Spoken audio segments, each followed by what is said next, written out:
Okay, let's get down to business. The way I see it, someone's out to make a sequel. You know, cash in on all the movie murder hoopla. So it's our job to observe the rules of the sequel. Number one, the body count is always bigger. Number two, the death scenes are always much more elaborate. More blood, more gore. Carnage, candy. Your core audience just expects it. And number three, if you want your sequel to become a franchise, never, ever, under any circumstances, assume the killer is dead. You're a wizard, Harry. Kong bows to no one. I volunteer as tribute. Game over, man. Game over.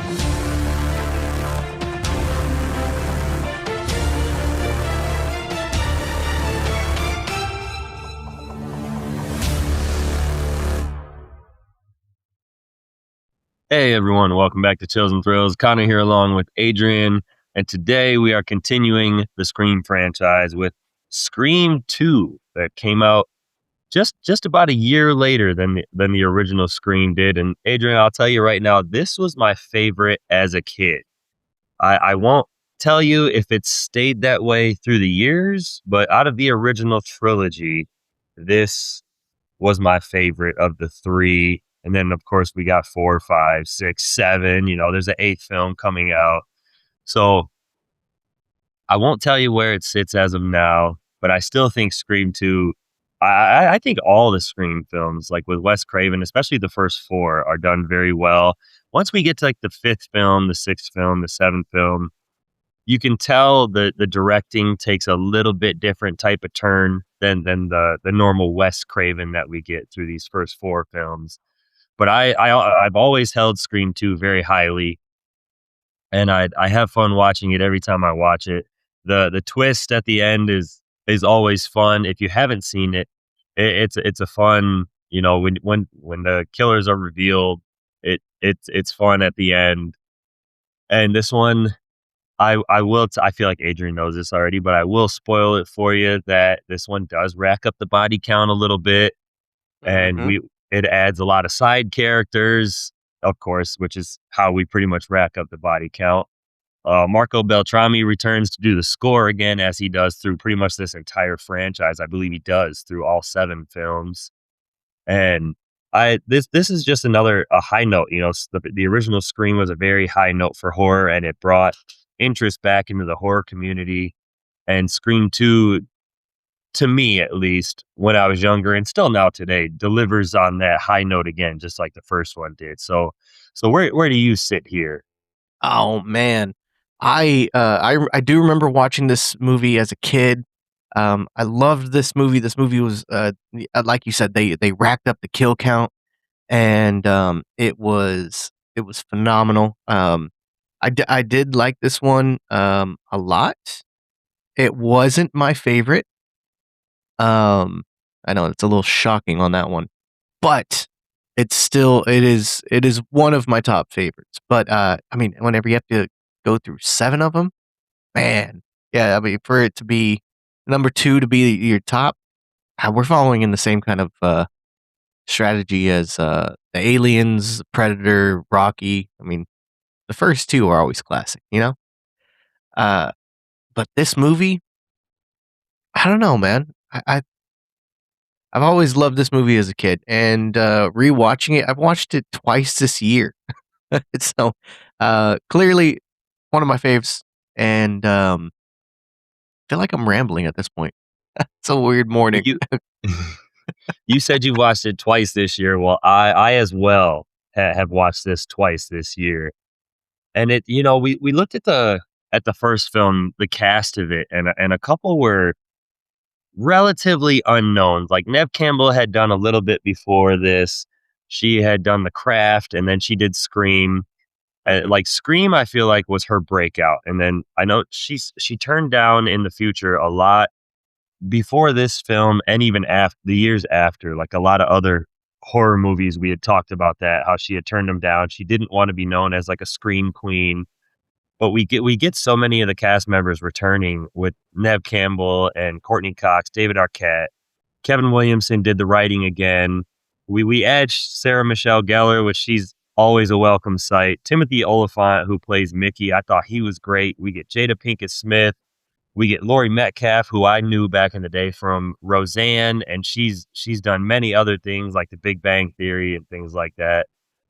So I mean, this cast, there's a lot in this cast that I was like, when I was younger, I didn't realize that I should have been excited about it. But then on my rewatch, I just kept pointing people out like, oh, he's in this film and this show, and she's in this show and that show and this movie. So like I got like re-excited to watch this film on my rewatch for it. And I going through the franchise, I I try to think about like what are my favorite franchises, horror, action, whatever they may be.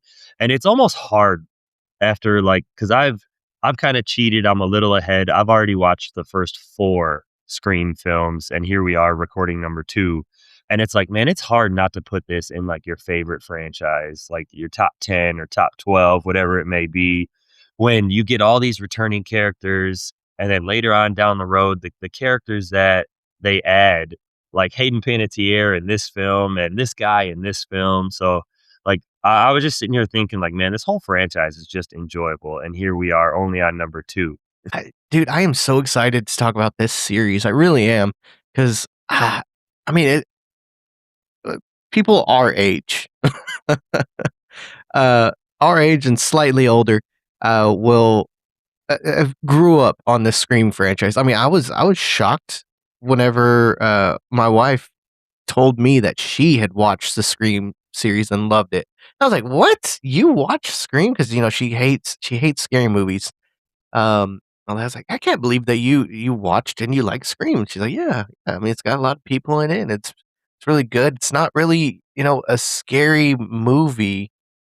If you really think about it, it's like, yeah, it's kind of not. It is and it isn't. And Wes Craven, was it Wes Craven? Oh my goodness, I forgot my notes from the last episode. But how they went to the my goodness, the people that give you the rating, the MPAA. Yes, How, MPAA. yeah, how they had to go to them a few times, 9 times. And it's like you got to think of this movie as a comedy and not a kill like a scary movie. And they gave them their R rating. And you kind of look at this and it's kind of comedic and but it's like a serious comedy. I don't know. I don't know how to explain it. This movie is just this whole franchise is just its own little genre. Because it's very niche. And you're talking about the cast, man. Like it's all over the place. And my favorite person in this movie, like my favorite actress, is Heather Graham. I love her. Huge fan of her. And she popped up for just a little bit in the Stab movie, and super big fan of that. And you mentioned the comedy of it. As soon as you mentioned comedy, there was one scene in this film that came to mind, and it was like when Sidney first runs into Ghostface again in the house, and she runs one way, he runs the other, and he comes through the living room tripping over the couch and stuff. And it's just like, this is why this was so easy to parody for the scary movie films. Right? Like it wasn't much of a difference between Scream and Scary Movie. I mean, Ghostface was always he was tripping on stuff. I mean, if you think about it, it makes sense because like in all other scary movies, they're thought out, they're methodical, like they run a certain way, they think of which way you're going, and they already have a path going to you.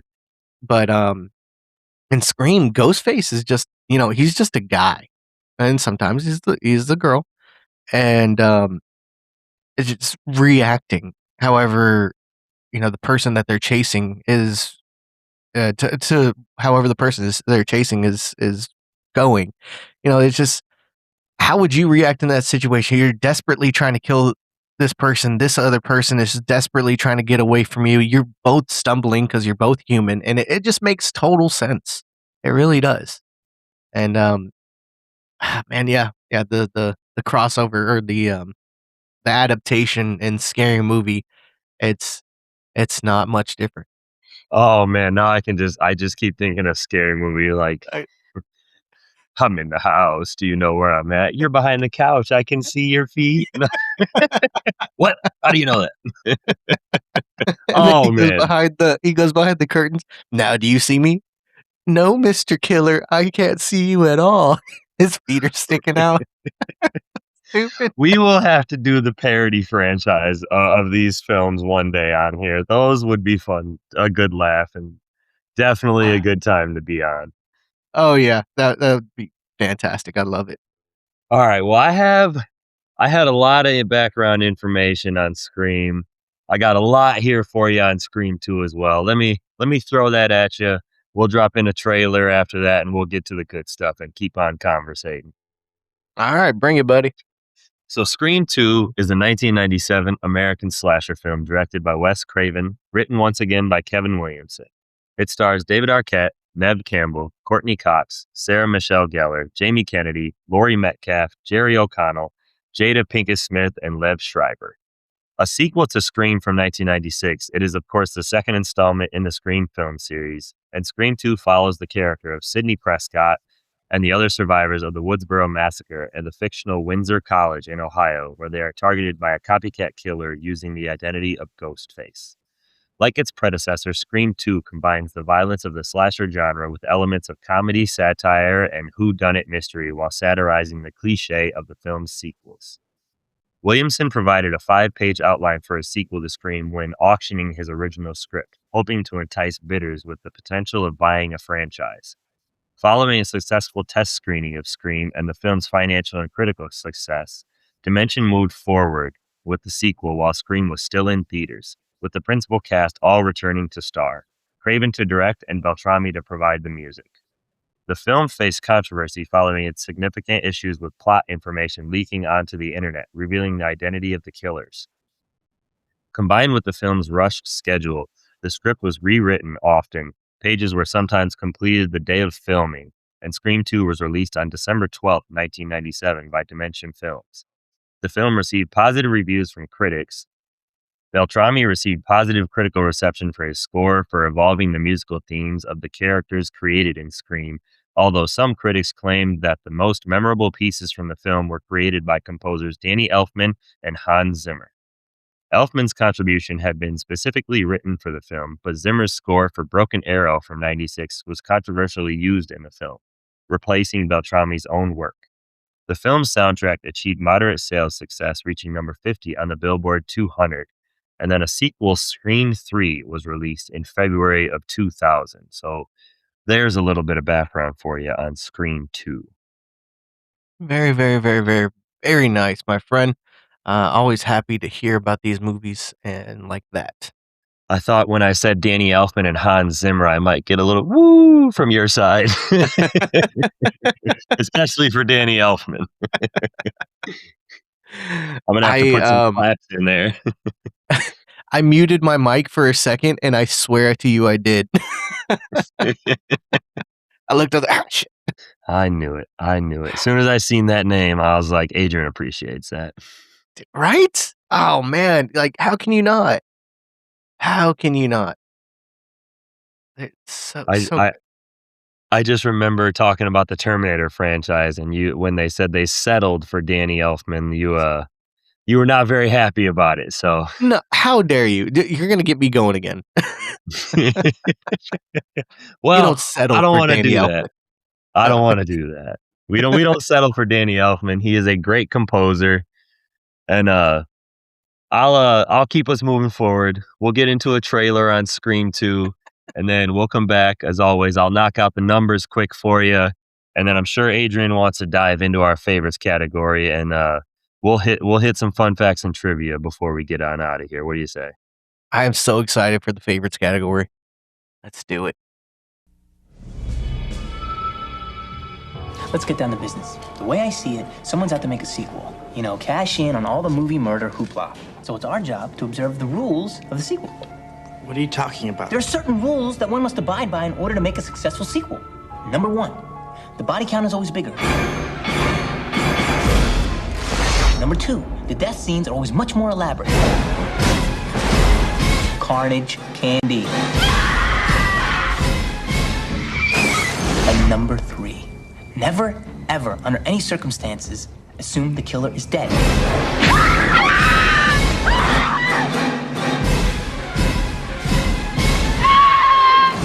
How did we find the killer, Randy? That's what I want to know. Well, let's look at the suspects. There's the obvious boyfriend, Derek. So you think it's Derek? Not so fast. Forget the boyfriend. It's tired. Who else do we got? There's Mickey, the freaky Tarantino film student. But if he's a suspect, so am I. So let's move on. maybe you are a suspect. Well, if I'm a suspect, you're a suspect. You have a point. Okay, let's move on.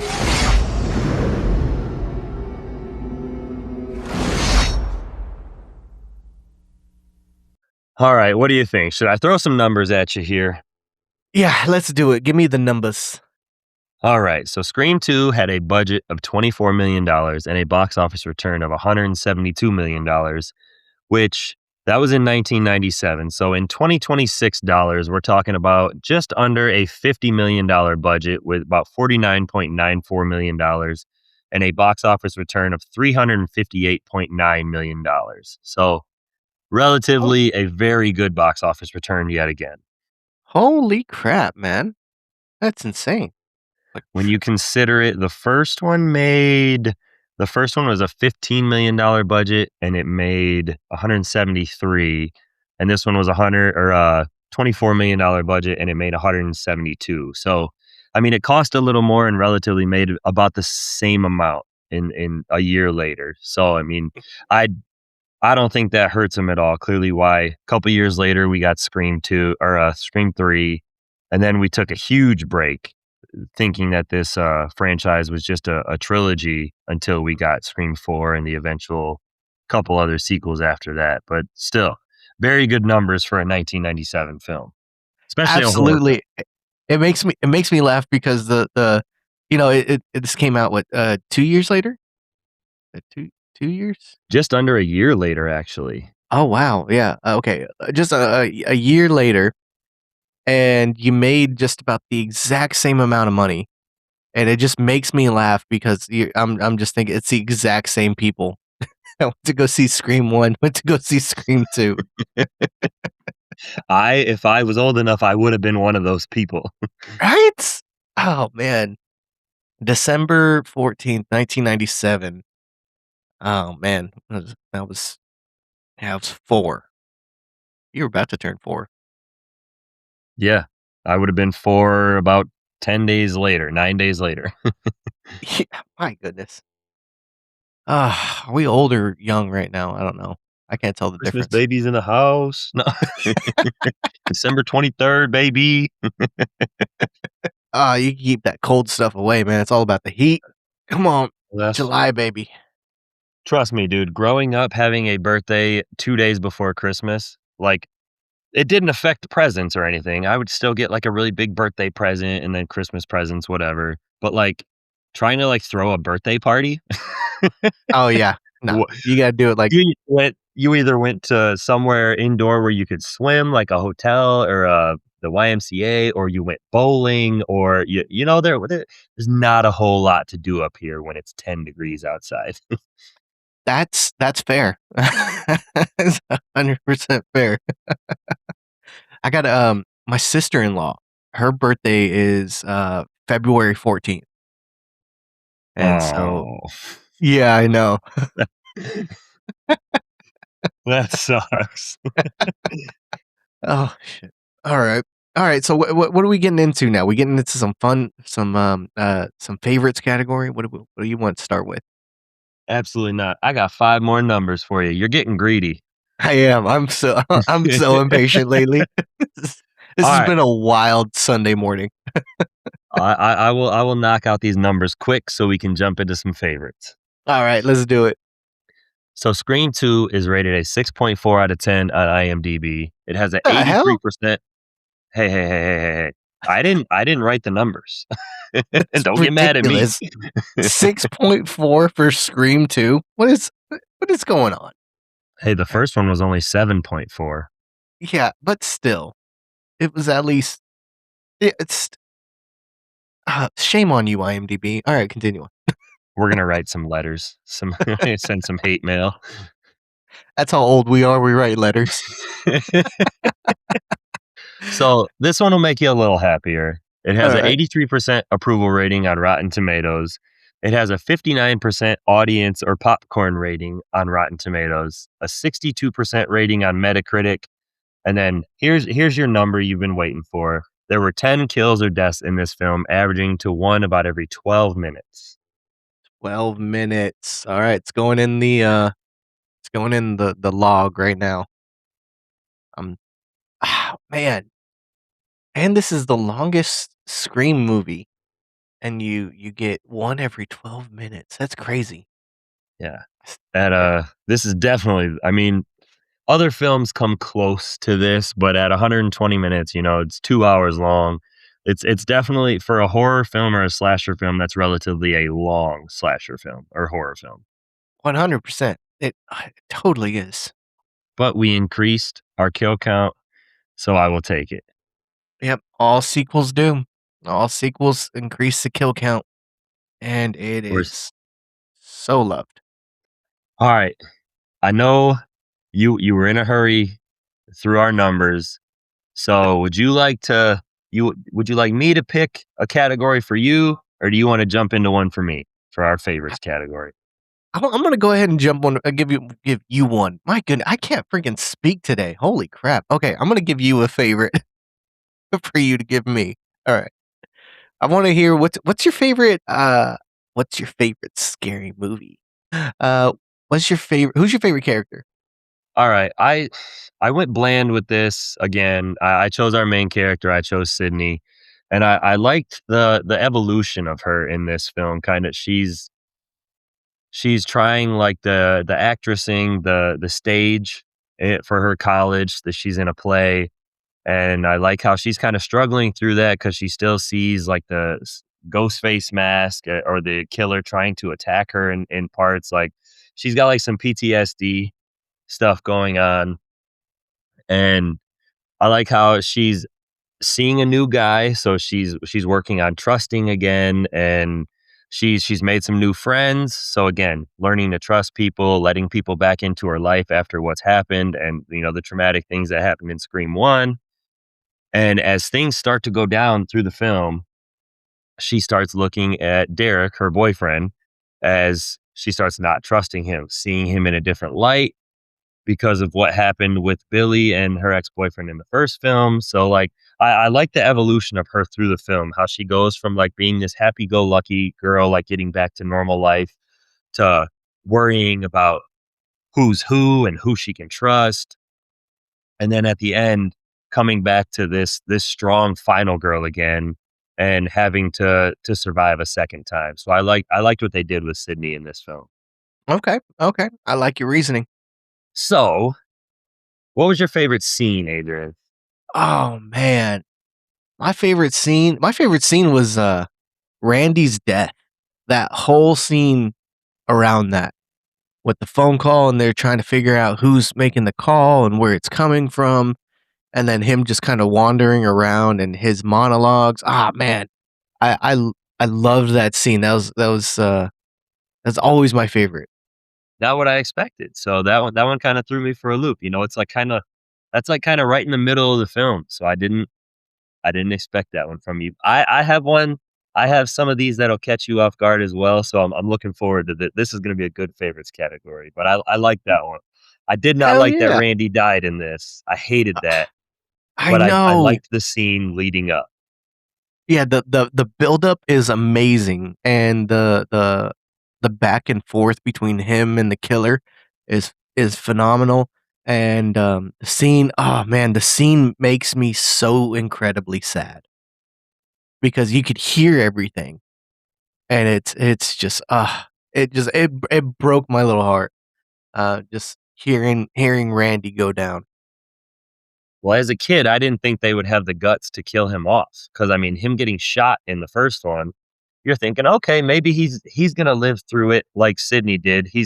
Them two with Dewey and Gail, like they're gonna have like a tag team and like work through this, and then as you kind of get the feeling like the music changes and it just something in the scene you just don't feel right, like you can never be comfortable, and then Randy gets grabbed and you're just like, damn it. Not him, and the way they man, the way they get him too. Ah, you know, my favorite game to play during these movies, especially when there's two killers that are, taking, going back and forth on being the killer, or two people going back and forth on being the killer, is a game that me and my wife play is which one of the killers is it? So you listen to like you kind of look at how they're reacting and how the killer's trying to get into the room. Was it the guy? Was it the mom? Like which one it was it? And it's just it's a fun that way to play. And we think that it was the mom that killed Randy. Well, she actually spoils that at the end. She goes Yeah, when she one of her quotes, she's like, when Randy talked down on Billy, I got a little knife happy. And I'm like, you let this old lady bully you? Randy, you need to hit the gym, bro. Like she'd have pulled me in that van and she'd have got her ass beat. Like, you better quit playing with me. yeah. I said we think. No, we know. I mean, it was a good. We thought going into it that like because we play it as we go and then we start talking about it. And then at the end, there's some vindication there, some satisfaction knowing that we called that one. Yeah, man. Yeah, I mean, you got to look at Randy too. He was a little nerdy dude. Um, I mean, you get randomly pulled into a van and then immediately stabbed. Like that's gonna. I think I will at least get out of the van, but I'm gonna be cut up a little bit. I will say that. Well, that was the thing. They tussled a little bit in the van. Like she threw him against the window and broke the window. And I feel like right there, like if you're trying to toss me around, a grown woman trying to toss me around, you're not going to win that battle. I'm No. 215 pounds and I'm going to probably slam you on the ground and be like, who are you? Like, what is going on? You're going to get manhandled. Like Randy's not a big guy, but I guarantee you he's about my height or so, 6 foot. He's probably 180 pounds. Like this woman should not be manhandling you in this van like that. I don't care. But Yeah, maybe Laurie she had some Metcalf. like killer's rage or something. Yeah, a little bit. I mean, that was kind of in her prime. You know, she was at a good age. At that point. So yeah, I don't know. I think she was off of adrenaline. And they say that mothers can lift cars off of their kids, with the mom adrenaline going on. Yep. Maybe that had something to do with it. We'll go with that for now. We'll let that one That's slide. yeah. I'll give it to Jamie Kennedy. He tried, but that's as far as I'll go. You get a maybe. You get a slight pass on that one. Um.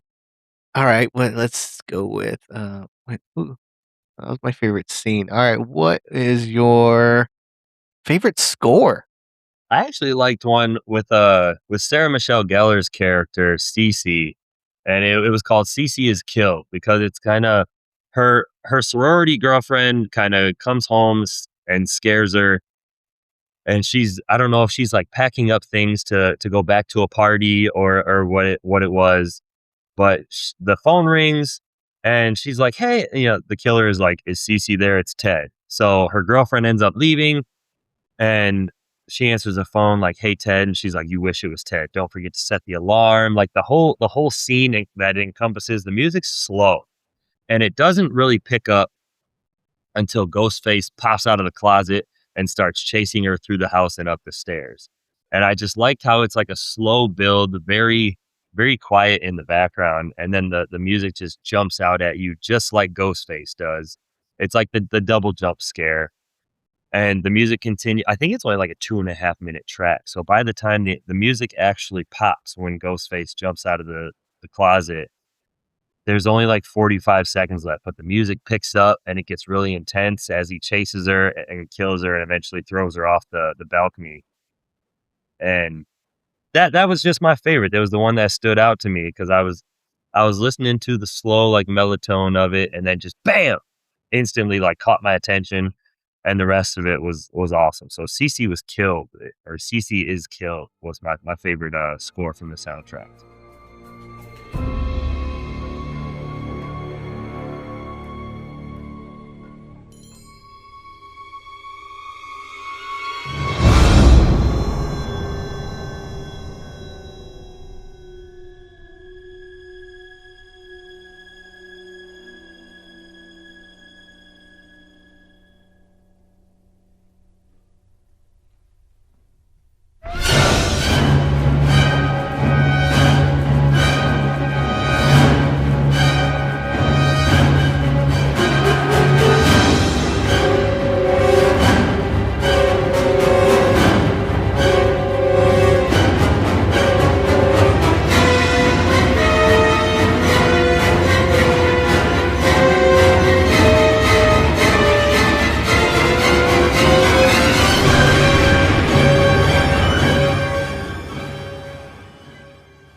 Okay, I can respect that.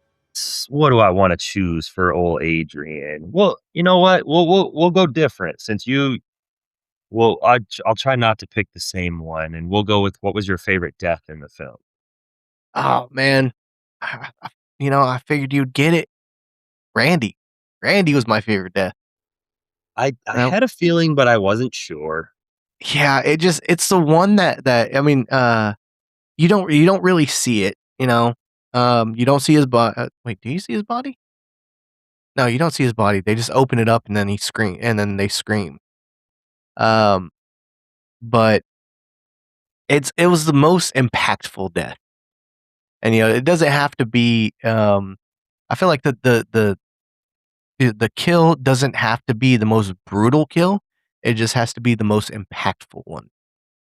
And so I went with Randy, Jamie Kennedy. It was definitely impactful. That was like I said, one of the very few characters in horror franchises that I'm rooting not to die. I know, right? Because everybody's fair game. When I watch a slasher flick or a scary movie or whatever, there's at least one person I'm like, no, not that not them. And Randy, he was definitely that person. He was that dude.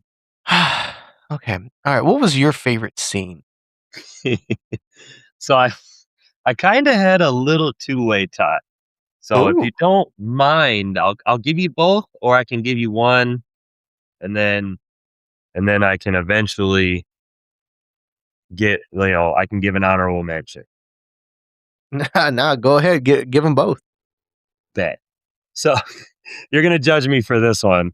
So my first one is actually Derek singing to Sidney in their cafeteria. I think I love you. I loved that as a kid because it's so cheesy, and then I love it now because like you get like the whole cafeteria like starts like clapping along with him, and you get Mickey do every time they clap, he's doing like the dance, like leaning to one side, and like it's so much fun. Like he's literally trying to win Sidney over and pretty much tell her like, hey, like I love you, like I would never hurt you, like I'm here for you if you need. And it's a very cute scene that you don't expect to see in one of these films.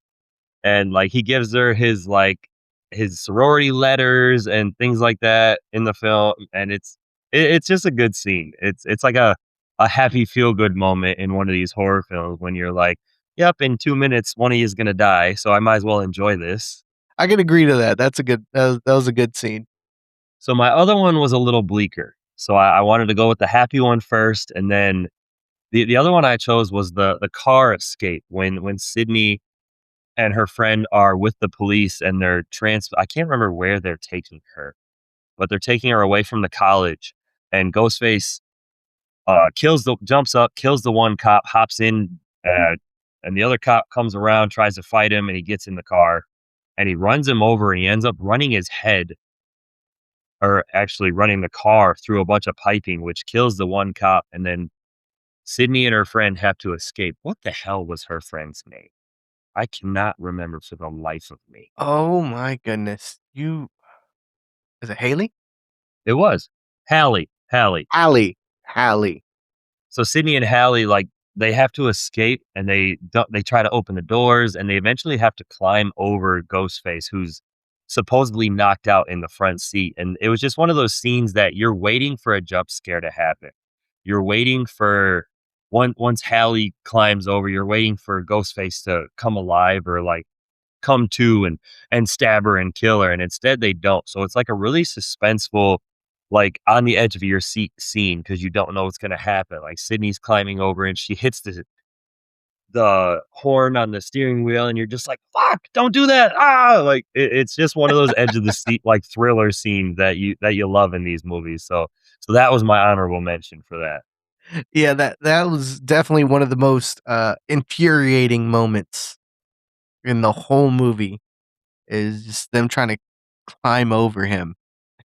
Like, damn. All right, what have I asked you? I've asked you death and scene. Uh-huh. We'll go character. Who was your favorite character in Scream 2?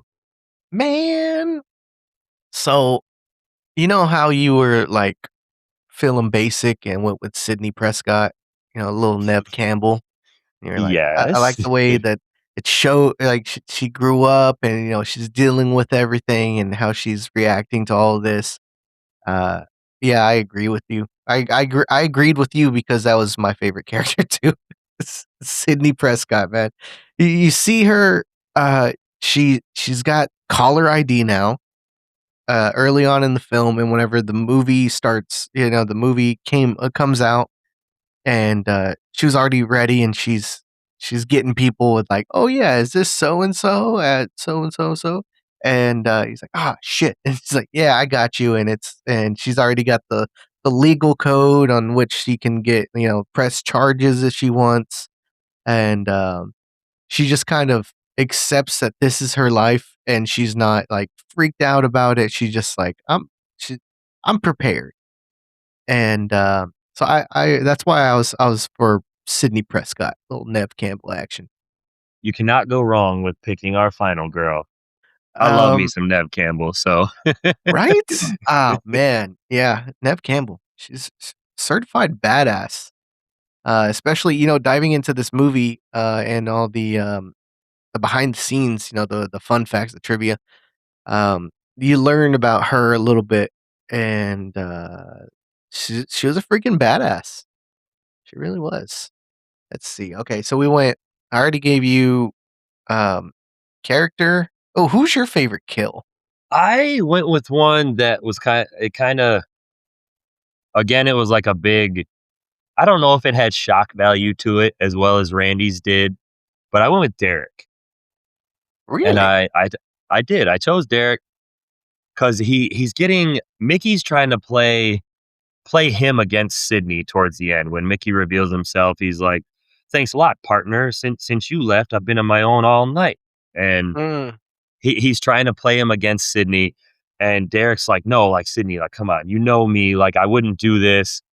And then you can see Derek getting pissed off, and he's like, "I'm gonna kill you, and you're dead." And then Mickey just pulls out a gun and bam, shoots him like square in the chest. And that's when mhm. I think Sydney realizes like it wasn't Derek, and now she feels bad. And as he's dying, he's like, I would never hurt you. And it's just it's like a shock value, because you didn't know at that point.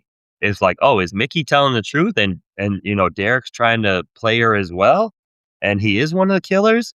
And them two are just, they had this planned out to where like, oh, like I'm gonna say this, Derek's gonna get pissed off and put out a big acting performance. But when Mickey pulls out that gun and shoots him, you're like, oh, okay, Oh, I guess it wasn't Derek. Derek had zero part in this. not only was Sydney being played, but us, the viewers, were also being played. And it like I said, it adds a little shock value. And Derek, as well as Randy in this film, I didn't want Derek to die. Derek, Randy, of course, you don't want Dewey to die. I didn't in the first film. I kind of wanted Gale to die. In this one, I didn't. But Derek was just one of those characters that he was easy to like, and I love Jerry O'Connell as an actor. I like him in a lot of other films, like Piranha 3D and Kangaroo Jack. There's so many others I could name, but he was one of the characters in here I didn't want to die. So his death had a little shock value, and he was one of the characters I was rooting for. So that ended up being my favorite death. Okay. All right. I can agree to that. I can agree to that very wholeheartedly. So there seems to be a category that we save every time we record. Oh, and you're missing one right now. I know.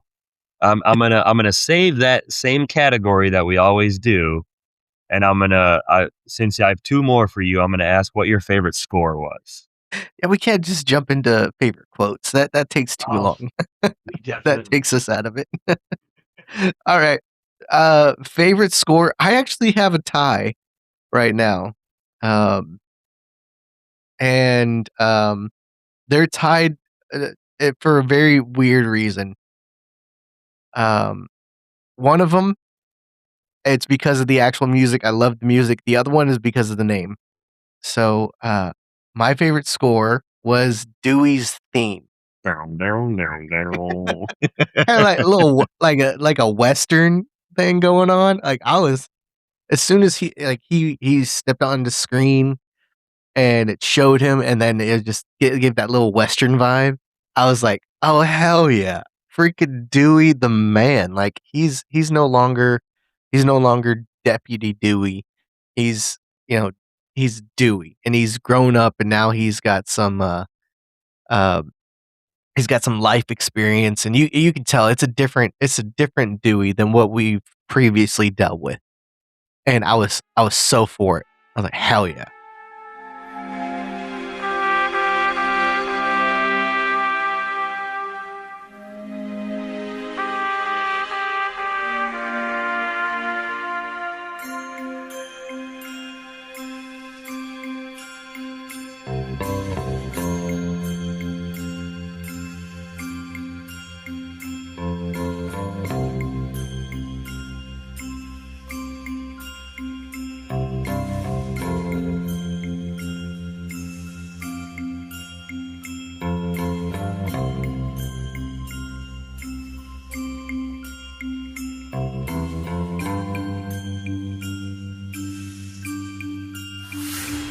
And then the other one is just because of the name of the track. It's called Sid Needs a New Roommate. It was whenever Hallie died, and I'm going through the soundtrack. I'm listening to it, and like Dewey's theme definitely it's a big twist. And the whole not a twist. It's a big turn from the rest, because you get whenever you get into like slasher films or these horror movies, a lot of them let's be honest, they sound a little kind of repetitive. Like you get they're a little bit different, but you get the violin, you get the cello, you get a lot of string instruments, and then or you get up with some bass, and you get that drum beat that kind of starts off low and slow, and then it builds up quicker. And it's in Dewey's theme, you get the Western sound. And I was like, oh, that's definitely my favorite immediately. And then everything else kind of it blended together for me, where I was like, if you're watching the film and listening to this, then all these tracks really make sense, and you can really pinpoint where they're at. But just Sid's New Roommate, that one, that freaking killed me.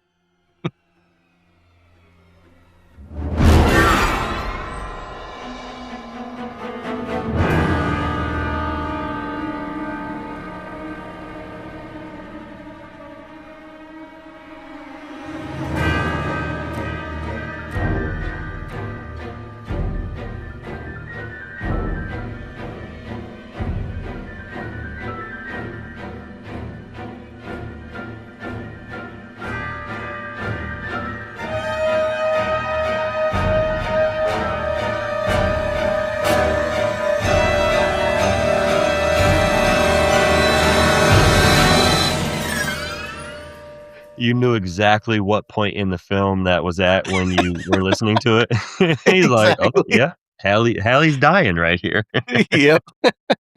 That is a funny name for a soundtrack. That's a nice way to tell us that her current roommate has died. Oh shit. All right. Okay. Well, let's start diving into our final fun facts category, or a final favorite category. Let's get into it, buddy.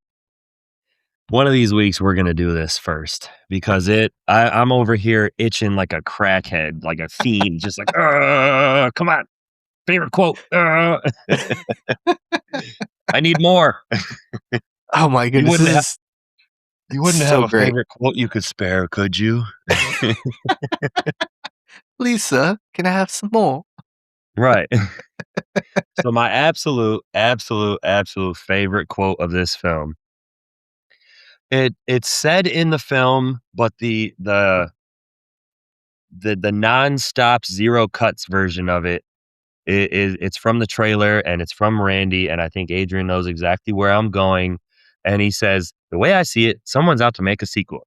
Cash in on all the movie murder hoopla. So it's our job to observe the rules of the sequel. Number 1, the body count is always bigger. Number 2, the death scenes are always much more elaborate. More blood, more gore, carnage, candy. And number 3, never, ever, in the utter circumstances, assume the killer is dead. And I was just like, I love this guy. He loves movies. He's a freaking movie nerd. Like, Randy, you're amazing. Like, this is awesome. This guy is me, the nerdy version of me, in a nerdier version of I was me about in a to horror say. film. Shut up. It was so great. I knew that was going to be your favorite quote. I just knew it. I was like, it's I gonna can't be help it. Randy talking about the sequel. So good. Mine. Oh man, mine. Mine ties together with my favorite scene and my favorite death, and it's Randy on the phone, and it's right before he gets killed. Whenever he gets that phone call, and where does it start? Yeah, he gets a phone call and he's like, "What's your favorite scary movie?" And he goes, "Showgirls, absolutely frightening. What's yours?" And then, towards the end, towards the end of the phone call, he's trying to drag it out so that way they can find out who's making the call. Um, as Gail and Dewey are trying to pinpoint it, and he and it's at the very end. He goes, "Oh yeah, well let's redirect the moment. The moment, Mister. I'm so original. Where's your motivation, huh? Why copy yourself off two high school loser ass dickheads? Stu was a pussy ass wet rag, and Billy Loomis. Billy Loomis. What the fuck? Jesus, talk about a rat looking homo represented mama's boy. Why not set your goals higher, huh? You want to be one of the big boys? Mason, Bundy, OJ, son of a," and then he just gets pulled into the van and killed. And you know why. I mean, at the end of the movie, you definitely know why. As soon as he started talking about Billy. But my goodness, he started going on that rant, and I was like, yeah, get him, Randy. Get him, Randy. I was like, oh damn, no, Randy. It was such a good rant too. And then you just jump scare him getting pulled into the van and you're like, well, shit. It was fun while it lasted. You know what? He went out swinging. Maybe the verbal swinging more than the actual physically, but he still went out. Those were absolutely good ones. I had one from that scene because I feel like this is why we do this last, because we always have quite a few honorable mentions for favorite quotes. And I have 3 for you. All right. So my first one, again, was when Randy was talking to Ghostface, and Ghostface goes, "Why are you even here, Randy? You'll never be the leading man." And Randy just goes, "Fuck you." I laughed so hard, and I don't know why, because I feel like it's not that funny, but just the way he delivers the line, it cracked me up. It's such a good one. Oh man, his reaction to that, because they were both getting at each other, getting under each other's skin. It's so great. Randy did it, and he didn't know that he finally got like deep under that skin in that last monologue, but he was trying to, and hats off to you, Randy. Good one. My runner up or my honorable mention is the killer and Cece. Their first whenever she answers the phone the first time, she goes, "Who are you calling for?" And, phone voice, "What if I said you?" Says, "Well, what if I said goodbye?" Why would you want to do that? Why do you always answer a question with a question? I'm inquisitive. Yeah, and I'm impatient. Look, do you want to leave a message for somebody? And then immediately turns it over. Do you want to die tonight, CC? Like, okay, you got a little impatient there, buddy. That would have been me though. Yeah, well, I'm impatient. Do you want to leave a message or something? Like, you know how impatient I can be. That was great. Like I loved the back and forth because you're not dealing with high school people, like because in the first movie it was all high school kids, answering the phone, and so you just get just you answer the question and then that's it. But now you're dealing with college kids, and they got a slight intellectual backbone, and so she's actually kind of diving a little bit into the killer's phone call and having an actual conversation, and it's just I loved that transition because you kind I felt it. Like I don't know if you felt it. I felt it of that she was intellectually battling him, so to speak. She's getting a little snotty, getting a little attitude with him. They're a little older. I loved it. I loved the back and forth in this film between the killers on the phone and the victims or anyone he called. I thought it was really well written and good dialogue. Mm-hmm. Absolutely. What else you got, man? I know you got like two more. Oh yeah, I have a really long one, and I'll save that one, and then I have one from Joel, the new cameraman, and it's when he's like they start talking about the killers and what happened to in Woodsboro and Gail's previous cameraman, and he's like, "I'm gonna get some donuts, some Prozac, see if I can find some crack, Special KX, not Malcolm, and I'll be back when y'all start talking about something a little more safe by the bellish." I was just like, this guy gets it. Like this guy absolutely gets it. It was great. Yeah, that cameraman freaking killed me this movie. Let's see. I got two more as well. This next one is just real quick. It was to Cotton. It was from Cotton to Gail towards the end of the movie, and he goes, "Geez, Gail, you got more lives than a cat." I actually really liked that they brought back Cotton in this film. I wish we would have got a little bit more of it, to be honest with you, because I liked him and I liked the actor who plays Cotton as well. So getting him a little bit in the third one as well at our next episode. I wish we could get more of Cotton in these films. Yeah, you get just a little bit more. next movie, not much. All right, what's your last one? Yeah, it's your last one. What's your last one?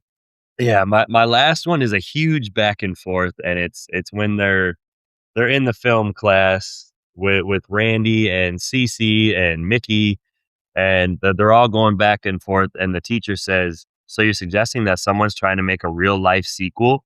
And Randy goes, "Stab 2? Who would want to do that? Sequels suck." "Oh, please, please, by definition alone, sequels are inferior films." And Mickey goes, "It's a bullshit generalization. Many sequels have surpassed their originals." And Randy goes, "Oh yeah?" CC goes, "Name one."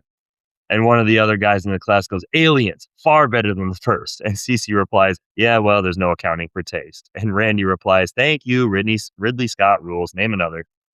And another guy in the class goes, "No way, Aliens is a classic. Get away from her, you bitch." And Randy replies, "I believe the line is stay away from her, you bitch. This is film class, right?"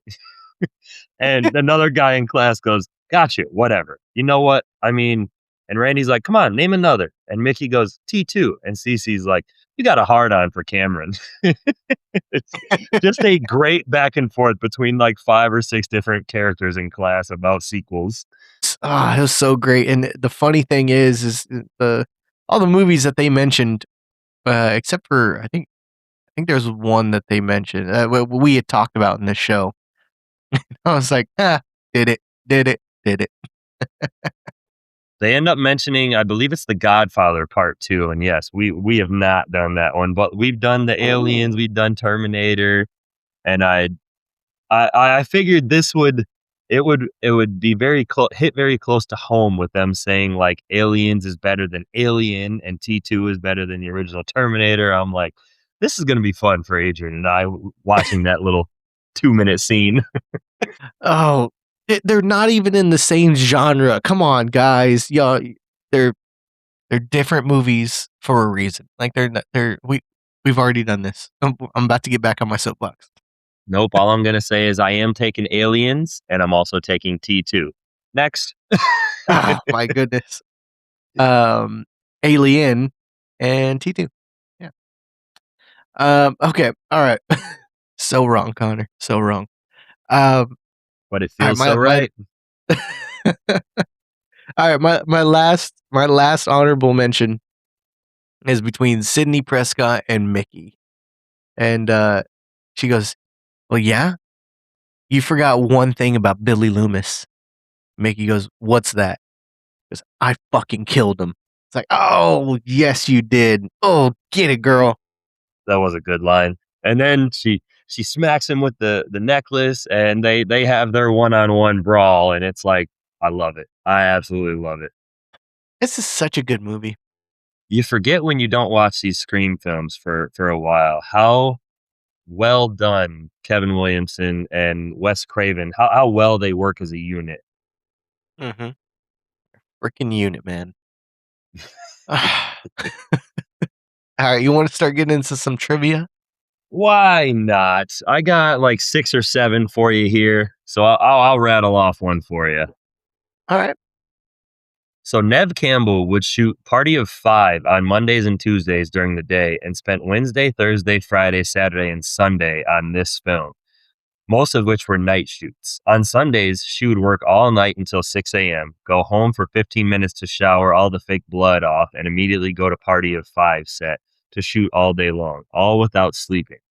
See, and that's what I was talking about. Like you learn about Neve Campbell and how much of a badass she was. Like that's the same kind of level of commitment as Robert Englund was doing for the Nightmare on Elm Street movies.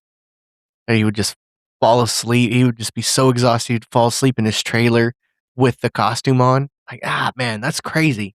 Like some of the lengths that these actors go through is just insane. All right. This one I got a big kick out of, and I thought it was insane. It speaks volumes for horror.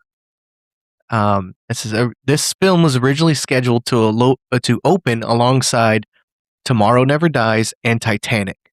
Both blockbusters shifted their dates so as to not be pitted against this movie. David Warner had won the role in both this film and Titanic. Because you think, Tomorrow Never Dies, amazing movie. Titanic, phenomenal movie. Scream 2. They were afraid to go up against a sequel. That speaks for the horror genre. It's insane. That I was blown away by that fact. Yeah, I would have never guessed that. I wouldn't have thought that something like Titanic would see this on the radar and be like, no, we don't want to battle with that one. We're gonna move to another weekend, so we have our own opening weekend, and we'll go to war with these other movies. Especially like most of the time, films back in the 80s or early 90s, if they seen a horror movie coming out that weekend, they would schedule a release for that, thinking like, because not a lot of people were into horror was dying out in the the mid to late 90s. It was still kind of dying in the early 90s, but I guess this film definitely has way more respect than I would have thought it did back in the late 90s. Right? Like, man. Well, you got to remember that horror was kind of dying off at this time, and Scream definitely revitalized the whole genre. And they not only did they make a splash in it, you gotta look at that fun fact that two gigantic blockbusters were scared to be pitted against it. Like, man, that not only did they make a splash, it was a damn tidal wave in the movie franchise or industry. What's your next one, bud? So my next one for you here is that various titles were considered for this sequel at different points in the film's production, including Scream Again, Scream Louder, and Scream the Sequel. And I will say, Scream the Sequel and Scream Louder, I'm not a fan of, but Scream Again could have worked for the second film, but then going back to like 3 and 4, you'd have to use Scream 3, Scream 4, but Scream Again as its own title for a second film, that's not terrible. But I'm That definitely okay with just calling it Scream 2. I agree with you, and I'm also gonna um I will debate with you a little bit about Scream Again. I think that the third movie would not just be called Scream 3. I think they could have gone away with Keep Screaming. Okay. I like that. I was, I didn't think of that spur of the moment. I like that. Boom, mic drop. I'm not because it's on a stand, but still. Um, Just take it and move it down a little bit. right, just there you go. Um, all right, and to play off yours a little bit, I did read that they actually had agreed on Scream the sequel, and they actually made jackets and hats for it, and the film crew uh were was wearing it. Everybody was wearing that behind the scenes, and then they eventually just said, "No, never mind, we're going to Scream 2." So they got rid of all the uh the stuff, the jackets and hats. I don't like Yeah, me neither. it. I'm not a I don't fan like of it. that. Scream the sequel. Yeah. Scream Again or Keep Screaming for part 3. Like we're on to something here with those. Yeah, and Scream Louder, that could have been the fourth. Keep screaming, and then so it would be Scream, Scream Again, Keep Screaming, Scream Louder. Um and for and then you go with Never Stop Screaming. I don't know. But that was not my fun fact. I did see that and I just wanted to riff out that one. Um but this movie earned 1/3 of its total gross of 101.3 mil in its opening weekend alone. I could see it. If fans, the coming off of the first film, how they felt about it and how that film did very well, I'm sure fans were very excited for a sequel, especially with Wes Craven coming back and all the cast members that were coming back and all the big names that were added to the cast. So I can definitely see this being a huge opening weekend. Yeah, Even yeah, now, definitely. even now, the Scream films, Scream 7 that just came out, had a really big weekend. And it died out a little bit after that, but it had a monster opening weekend. And it was the 7th film in the franchise. Yeah, and that's insane. That speaks volume of how big a franchise really is. So what's your next one, buddy? So I got one for you here. As anyone who listens knows, I'm the callback guy, and I'm also the guy who tells you who else could have played our characters in these films. And this one kind of threw me for an absolute loop that Tobey Maguire was offered to play the role of Mickey. So we would have got an evil killer Tobey Maguire as Ghostface in this.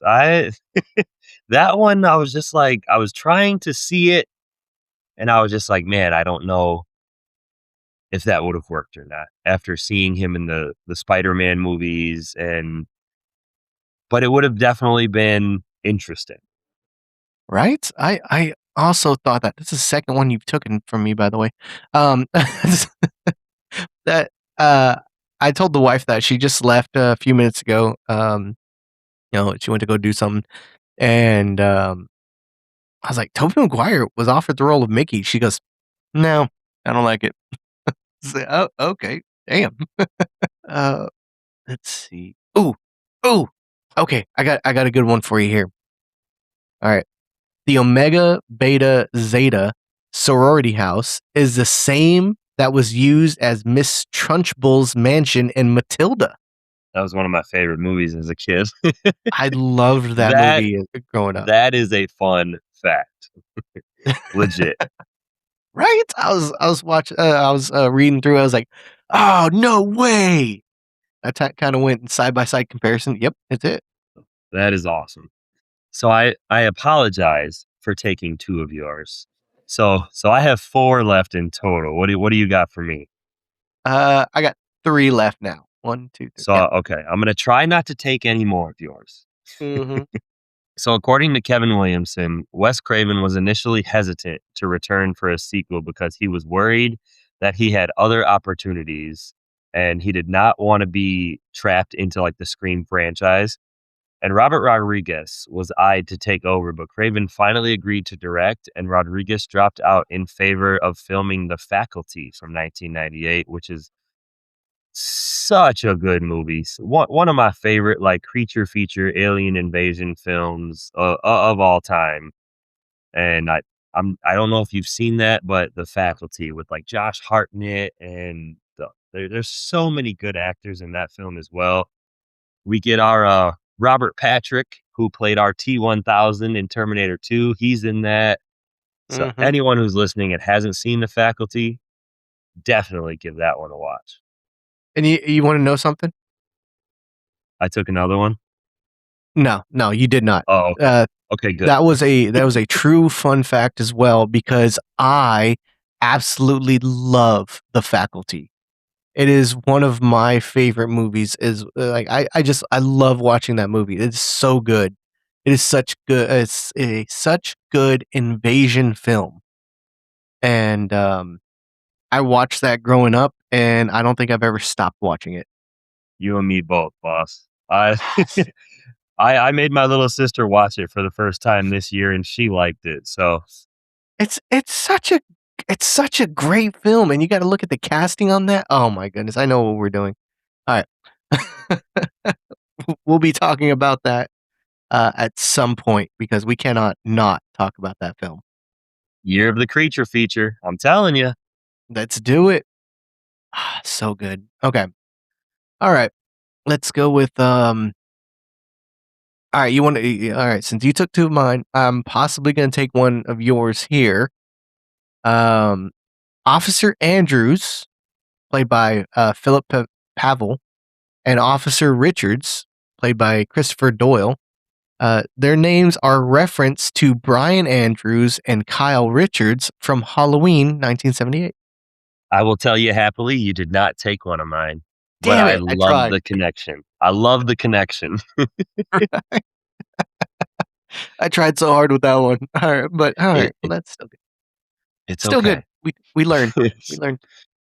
Absolutely. Still a good connection and still a good fun fact, that we're learning about these films. Right? We talked about Matilda, talk about the Faculty, talk about Halloween. I love it.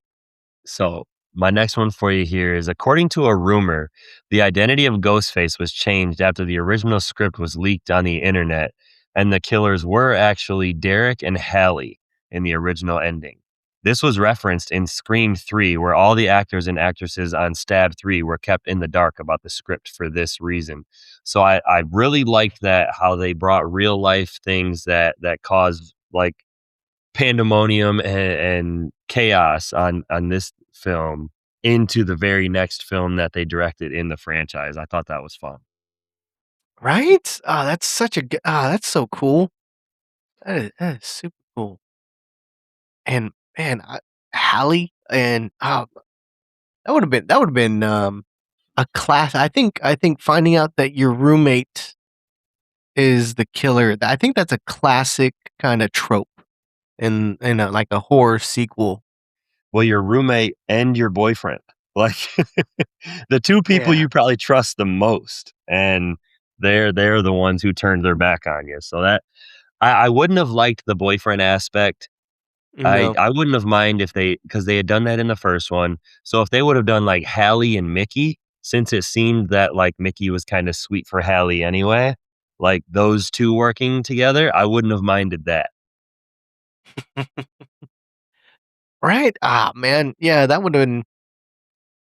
I would have liked that. I would have. Yeah, not the boyfriend, because I feel like that would be had done too much. And then maybe in the third one, you bring back Billy's mom or Mrs. Loomis with Roman as a second killer in that one. I don't know. Maybe you switch it up a little bit. Yeah, I'd give her even more time. I like that. All right.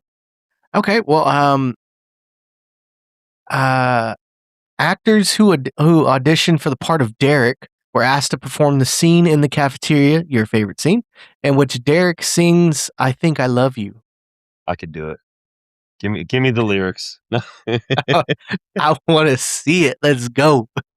I will if my lady and I ever get to that point, I will stand on my counter and have her record me singing it, and I will send it to you.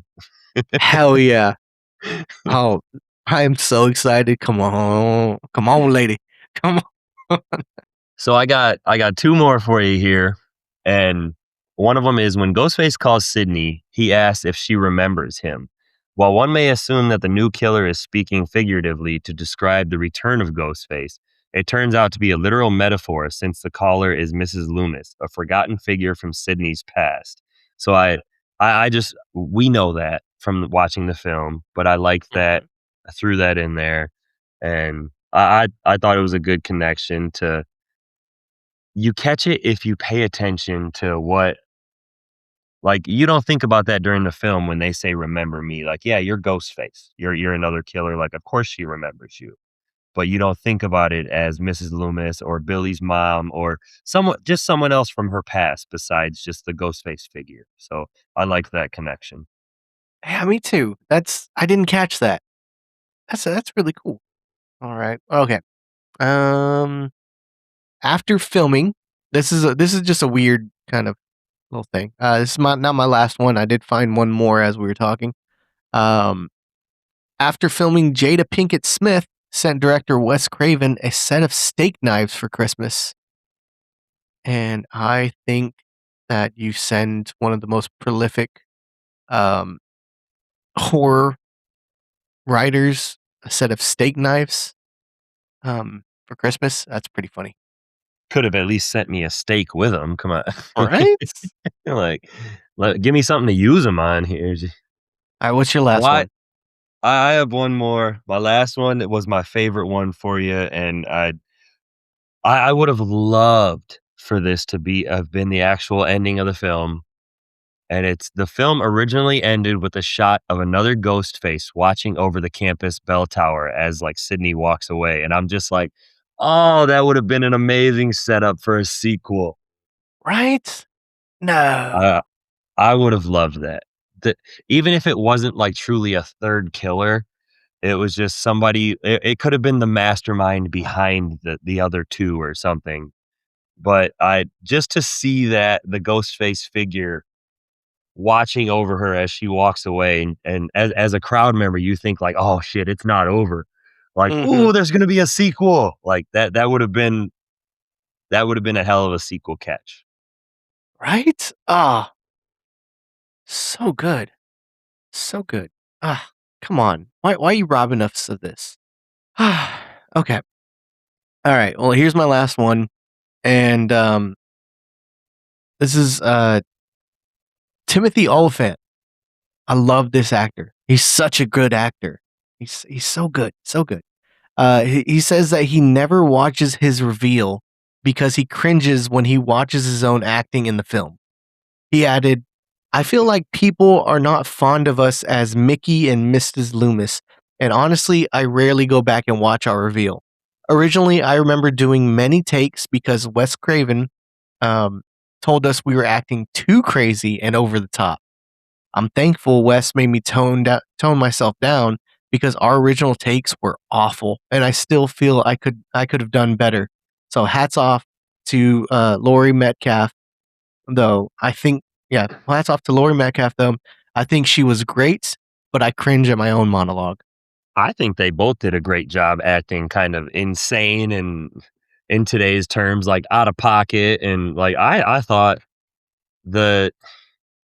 especially Laurie Metcalf as Mrs. Loomis, like knowing that she's going up against the girl who killed her son. Like I thought the acting was great. So I don't know how many takes it took them to get to that point, but I would love to see like behind the scenes of like how much further they took it if this was so many takes down the road in this film, because I loved the acting at the end with Mickey and Mrs. Loomis and how they portrayed it.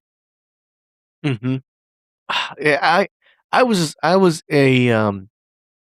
too was a big fan of them because man, they did a good job. I mean, they're both crazy, and they portrayed it very well.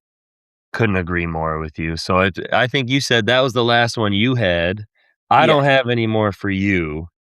So I think we can wrap up our fun facts category and we can slide right into some final thoughts. We can get a plug for the Make Me Believe podcast. We can talk about what we're gonna get to next, and we can head on out of here. Oh yeah, I'm super excited for this. You wanna start off your final thoughts? I'll always start off if you'd like me to. I'll say, like I said before, this was my favorite as a kid. I mean, a young kid, a teenager. So I mean, it'll be fun to go through this franchise and see. And it's been fun with every franchise to see, like, this was my favorite as a kid. Where does it stack up today, 15 years later, or something like that, since I've sat down and watched the entire franchise. So it'll be fun to see where Scream 2 winds up, since it was my favorite for so long. And it's just, I feel like we expand on the Sidney character, the Gail character, the Dewey character. We get Jerry O'Connell as Derek, who plays like the great loving boyfriend in it. Mickey, I genuinely, the first couple times you see this as a kid, you don't really know who the killers are. But like as you watch it when you get older, you try to pinpoint certain things that the people who are the killers, like see if there's any like body movements or anything they say or do in the film to make them known to be the killer. Like in the first one, you see Billy and Stu kind of make certain movements towards each other, or they look at each other a certain way. Like you don't see that with Mickey in this film. So Timothy Olyphant, like I liked his acting in this. I thought Hallie was a good little fun additional character. And it just, I think this one, the characterization improves with everyone in this film. The score is great. It ups the body count. It's sad to see for me to see Randy and Derek go, because I liked those two characters a lot. But Scream 2 just it's another, like, this franchise is 2 for 2 on just bangers and great films in this franchise so far. So I can't wait to continue on and see what we think about the upcoming sequels. Very nice, my friend. Very nice. Yeah, I agree with you. I mean, it was very sad seeing Randy go, and I feel like they could have done so much more with him in this franchise. Like they could have had not just the trio, but what is it? The quadruple? What is it? If it's not a trio, You got me beat. what is that? Oh my goodness. A quartet? A quartet or a foursome? Okay, all right. Well, I'm gonna go with quartet. We'll go quartet. All right, but you could have had a quartet, which is rare to find in any kind of scary movie. I know you gotta dwindle it down, and eventually, actors don't want to play. They don't want to keep playing the same character, so you replace them along the way, and then it's a new trio or it's a new quartet or whatever. And that definitely happens. But I feel like none of them would have wanted to get out of this. I feel like Jamie Kennedy could have kept going. I mean, we do get the cameo in the next film, but he, I feel like he would have wanted to. I don't know. Maybe there's some trivia out there about him. If he would be, if he would have wanted to stick around for the Scream franchise. I don't see why not. Um, but this is such a great film. And after 15, was it, when this movie came out, 97? Yes. Yeah, 97. Oh my goodness. 20 years? 7, 10, 7, 17, 30 years? Holy crap. I should have known that because I could just do the math for my own age, but whatever. 30 years, and this movie's still an amazing watch. I'm just simply blown away by what these writers can produce, and what that film can stand the test of time like this. So I love this film. I love this franchise, and yet again, I'm super excited to keep talking about it. Absolutely. You and me both, or you and I both. So would before we get out of here, of course, as always, Adrian and his wife Kaylin have their own podcast of their own. So would you like to plug that and see if we can get some more listeners and possibly believers over there?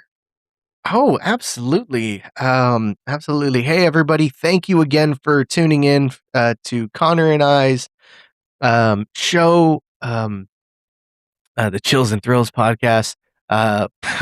Please join us on our own show, the Make Me Believe podcast. And it is where I try to convince my wife, Kaylin, who is a non-believer, of anything supernatural, paranormal, and anything that goes bump in the night. By reading her a bunch of scary stories, true encounters, and maybe some AI stuff. I don't know. It's stuff that I find on the internet that I'm just every time I read something, I'm like, ooh, this is gonna make her believe. So tune in, check it out, and tell me what you think.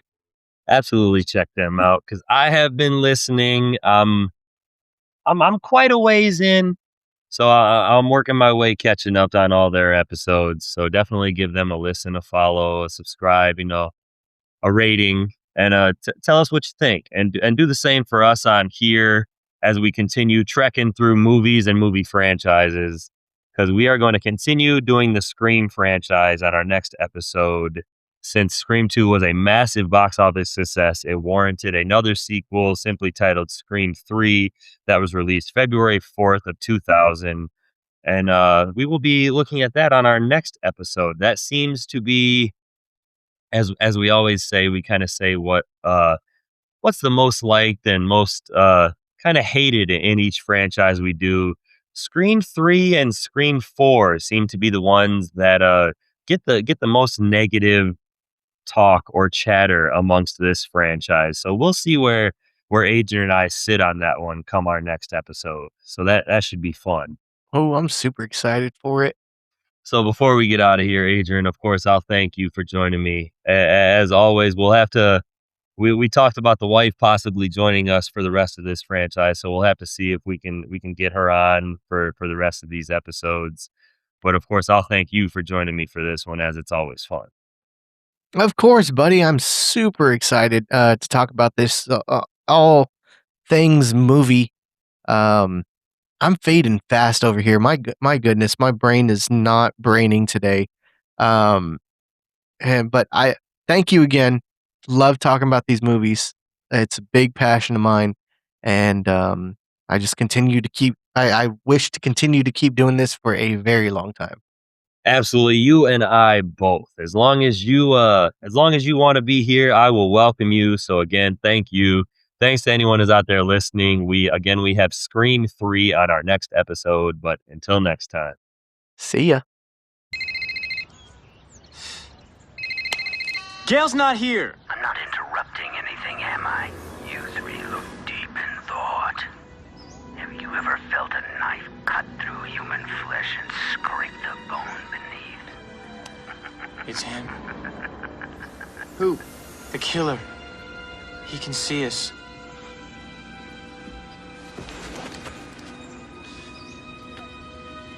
Just keep him on the phone. What do you want me to say? I don't know. Just keep him talking. Come on, Gail. What are we doing? Hi. Look for somebody with a cell phone.